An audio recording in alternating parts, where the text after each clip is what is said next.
I was born in Wetaskiwin, in Alberta. I'm part of the Hobbema Reserve, but raised in Vancouver, so basically in the East End down here. And I grew up at Raymer Projects, which is not too far from down here, one of the low housing places. And now I am the senior support worker of the MARP.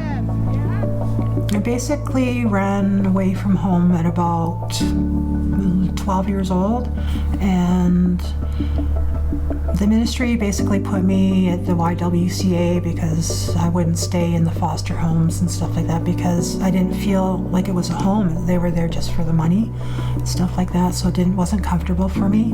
So that's where I ended up on my own. We lived up there, and I remember sitting on the balcony up in the fire escape when I was late coming home because I had smoked a joint and I didn't want to go in with my eyes all red. And it was really hard too because my mom was an alcoholic and she went to residential school, so she got a lot of pain and stuff that she went through.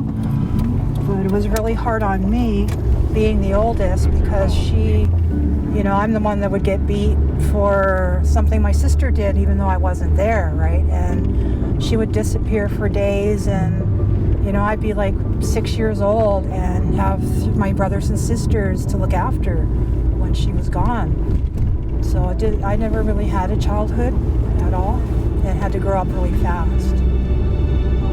I actually worked there when I was 15, Save on Me.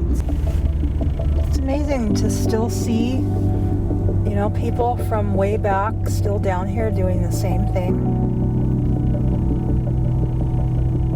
It's been about 3 years ago I started applying for a job, and I was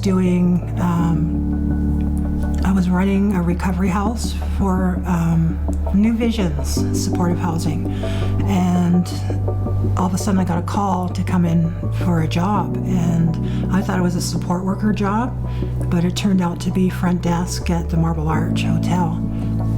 And it was full-time right away, so I took it, and you know, it was great because, you know, working with the different people and stuff. And here's the Marble Arch, this big one here.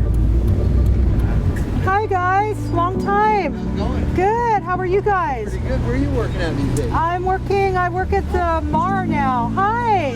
Oh really? Yeah. Well, nice seeing you guys again. Okay, bye. But then 3 months after that, I ended up being supervisor at the Cordova Rooms. And then after that, I went back to the Marble Arch and then was supervisor there for a while.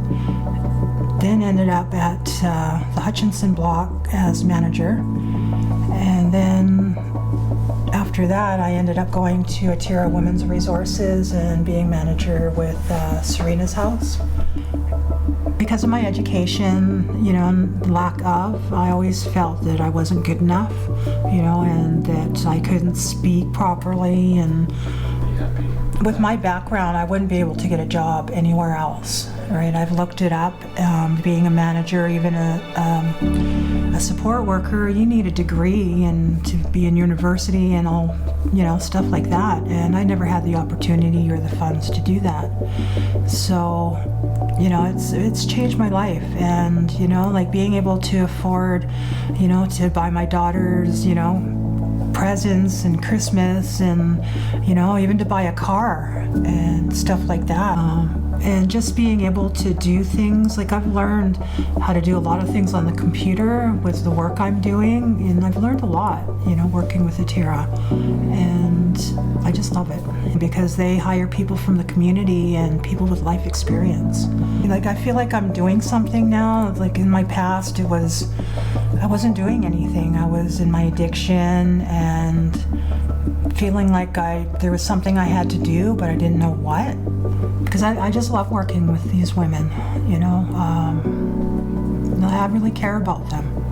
And, you know, I've had a few tell me, you know, that they're so glad that I'm here and that they feel comfortable talking to me because they know I understand, because I've been through what they're going through right now.